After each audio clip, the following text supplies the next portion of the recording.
مسلمان اسپتالوں کے مالکان کو، مسلمان پیرامیڈیکل اسٹاف کو، مسلمان ڈاکٹرز کو، سرجنز کو جمع کیجئے اور بہت دردمندی، ہمدردی اور احترام کے ساتھ بتائیے ہم دوسروں کی طرح نہیں ہیں، ہم مسلمان ہیں، ہماری یہ میڈیکل ایتھکس قرآن و سنت میں بتائی گئی ہے۔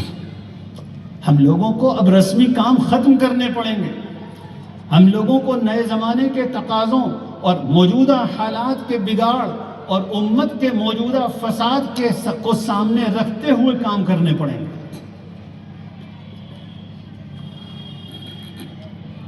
خاص طور پر میں آپ حضرات سے عرض کرتا ہوں، نوجوانوں کی فکر کیجیے۔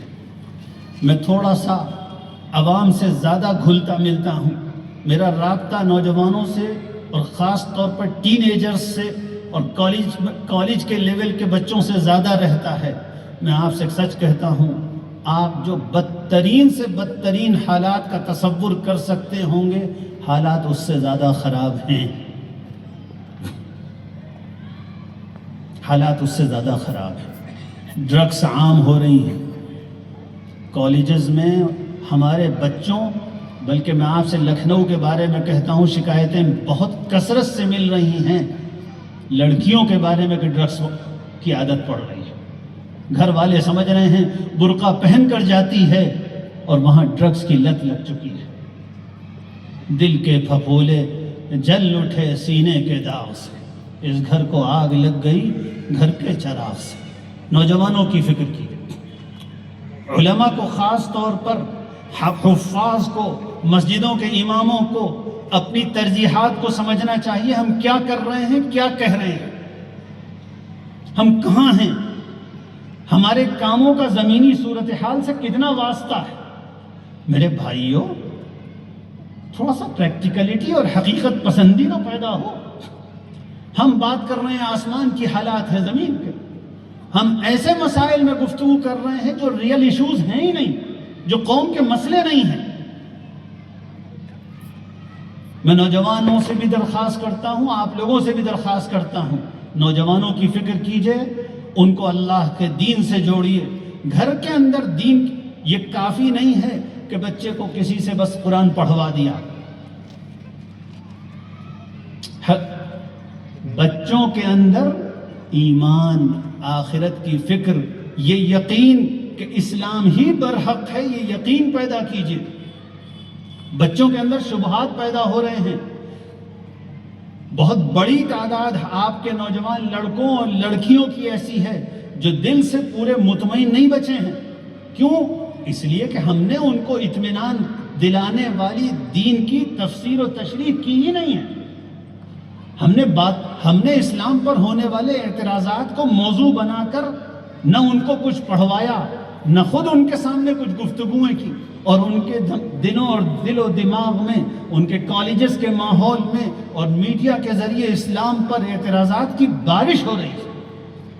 آج ہی صبح ایک نوجوان، آپ ہی کے شہر کے ایک نوجوان سے میں گفتگو کر رہا تھا۔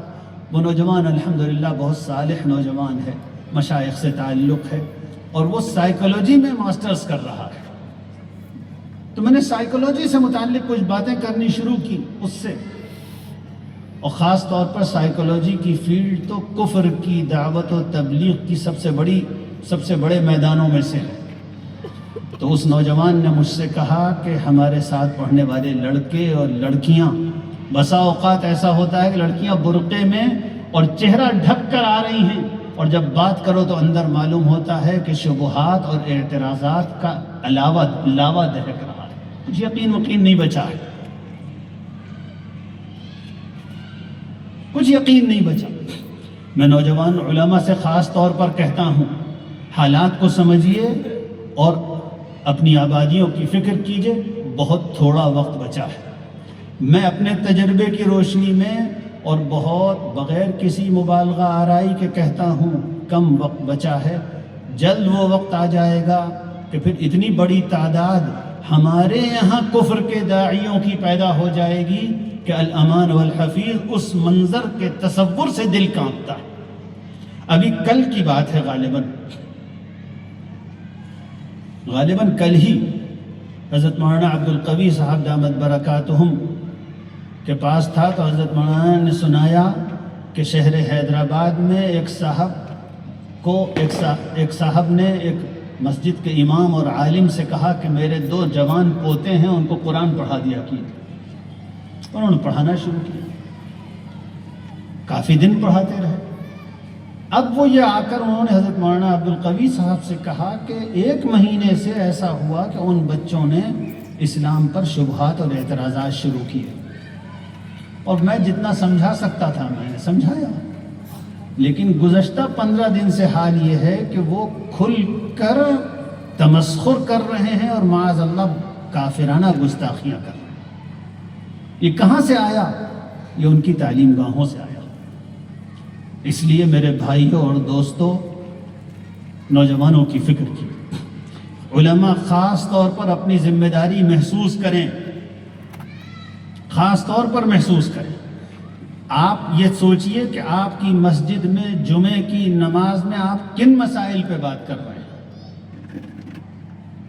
بہت سوچ سمجھ کر۔ میں خاص طور پر علماء سے عرض کیا کرتا ہوں، جمعے کے بیان کو بہت اہمیت دیجیے۔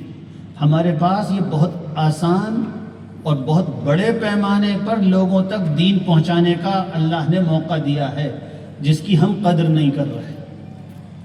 میں اپنے نوجوان شاگردوں سے تو یہاں تک کہتا ہوں، میں نے ایک نظام بنایا ہوا ہے اپنے نوجوان شاگردوں کا کہ منگل کی شام کو موضوع طے کر لیا جائے کہ جمعے میں کیا بات کرنی ہے، اور بدھ اور جمعرات 2 دن مطالعہ کیا جائے خوب سوچ کر، اس لیے کہ 10-15 منٹ ہی میں ساری بات کہنی ہے، اور 10-15 منٹ بہت کافی ہوتے ہیں۔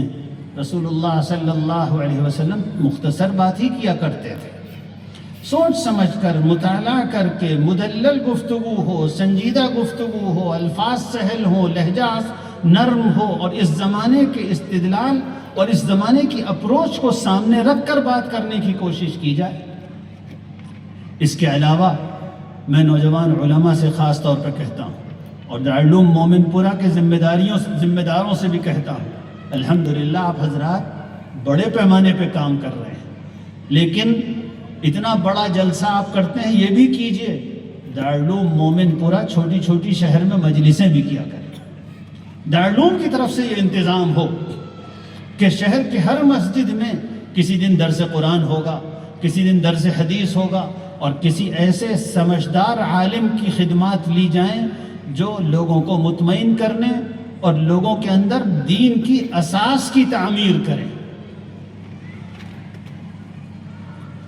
مجھے معلوم ہوا اور بہت خوشی ہوئی، اور میں ضروری سمجھتا ہوں کہ سب کے سامنے اس کارنامے پر، اس بہترین کام پر داد بھی دوں اور نہایت مبارکباد دوں۔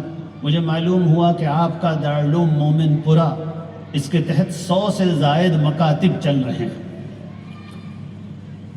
اس زمانے کا سب سے مؤثر کام یہی ہے، مکاتب کی محنت سب سے عظیم کام ہے۔ میں یہاں تک کہا کرتا ہوں، اور میں کیا کہتا ہوں، میری کیا حیثیت، ہمارے بڑے بھی یہی کہا کرتے ہیں، کسی عربی عالمیت کے مدرسے کا نقصان اتنا بڑا نقصان نہیں ہے جتنا بڑا نقصان مکتب کا نقصان ہے۔ وہ کس لیے؟